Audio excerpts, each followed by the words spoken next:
So if you want to jump right in to the climate web and start exploring it, here's the video that basically lays out what it's useful to know to do that. You can't really go wrong going in and starting to click on things, but you'll get more out of it if you have a sort of a quick access understanding. And that's what I'll deliver in this short video.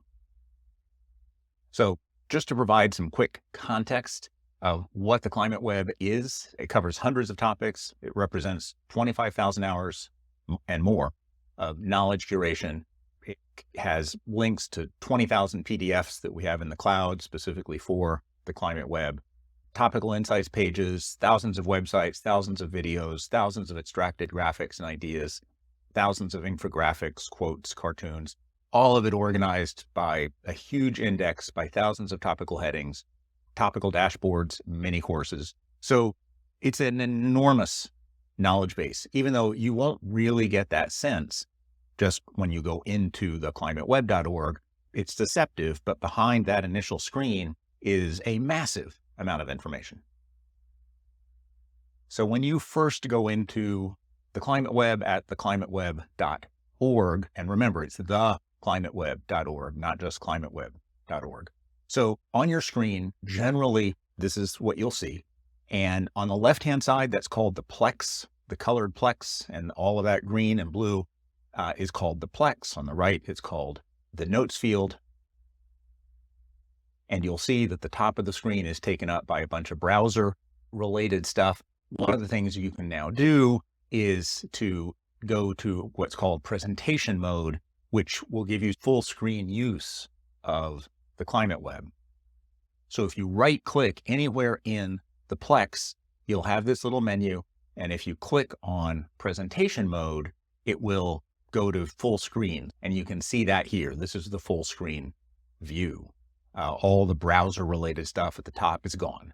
So to give you just a little more orientation into the lingo that's used here, the active thought in the Plex is the central thought.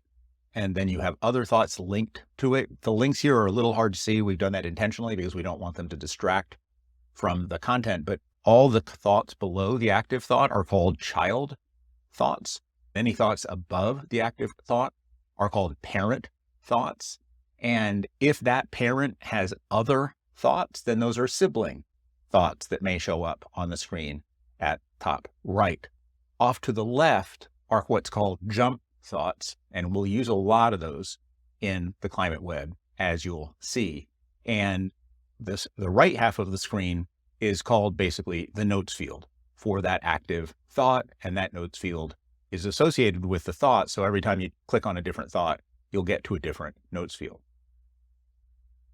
So some basic navigation, the climate web at the top there, you can click on that at any time from anywhere to come back to this front door. That's what it's there for.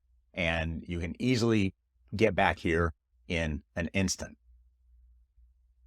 Pins are a useful feature. We have pinned a number of different thoughts, and you can access those thoughts by clicking on the pins icon there and access a bunch of parts of the climate web basically instantly.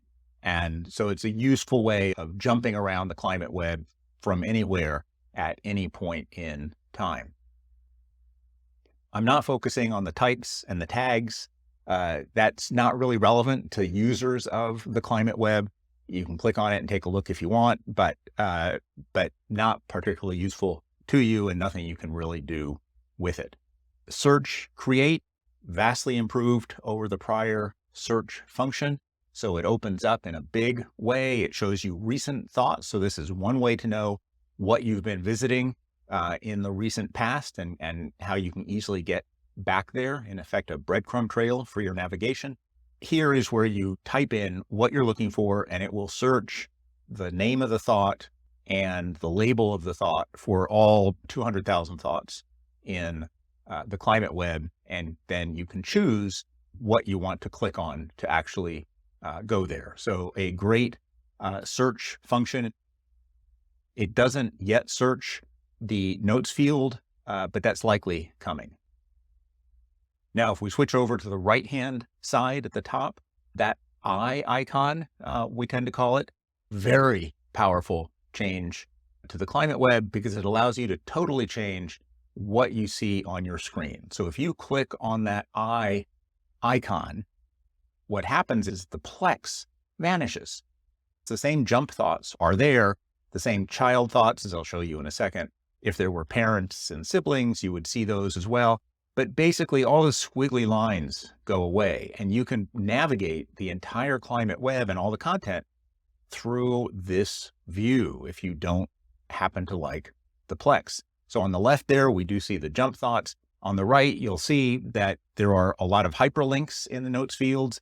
So for example, that quick start hyperlink would take you to the quick start that you see at the top left as a jump thought, but you don't have to be able to see it on the left-hand side for the link in the notes field to take you there.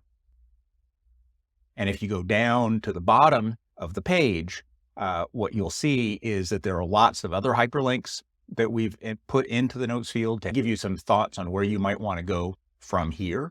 And then the child thoughts that you actually saw on the Plex initially, those are all here at the bottom and easy to identify because they all have the thought icons there.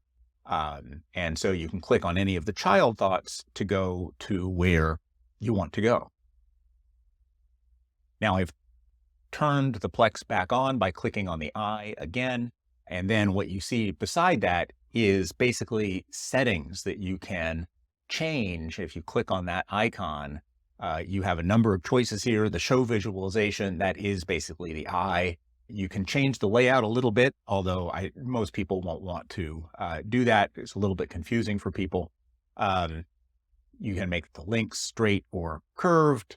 You can make the size of the Plex different vis-a-vis the notes field, and you can make the Plex location different. So depending on the screen that you're accessing the Climate Web from, notes field might be below the Plex. So we have it set on auto, but you can actually choose exactly where you want to see the notes field, whether beside or below the Plex. One useful thing here is the very bottom, you see reuse tab when opening URL attachments. That can be very useful because it will, whenever you open a URL, and there are lots of URLs in the Climate Web, whenever you open an URL, it'll open to the same tab in your browser. So you don't have to close 100 tabs after opening them. If you've checked this off, it'll always be the same tab. If you want to have 10 tabs open, that's great. Just unclick this box. And by the way, you can right click on any thought and open that spot in the Climate Web into a new tab or even a new window in your browser, which means you can have 3 or 4 or 5 different views into different parts of the Climate Web open in your browser simultaneously, which is pretty cool. So if you're new to the Climate Web, we recommend taking a look at the Quick Start thought, which is one of the jump thoughts on the front screen. You can see that to the left that the Climate Web home thought has now become a jump thought to Quick Start. So we can scroll down the Quick Start page here, and it explains the information at the top of the screen, the Plex, thoughts, and labels, your navigation history and how you can track it, how you can create new tabs, improvements to the browser, and then some related thoughts. We also have a jump thought to the original home thought called Help Thoughts. And this Help Thoughts page is extensive. It includes a lot of information about the brain, introducing the brain software, your options for display, frequently asked questions, how we have organized sources, news and opinion, networks, multimedia, the index, the icons we use, how to search the Climate Web, how you can wander the Climate Web in a hands-off kinds of ways. Then all of these are individual thoughts about leveraging the Climate Web's capabilities, extracted materials, hot topics, personalized dashboards, tables of contents, all materials that we've covered in these videos in one way or another, but always available to you through the Help Thoughts.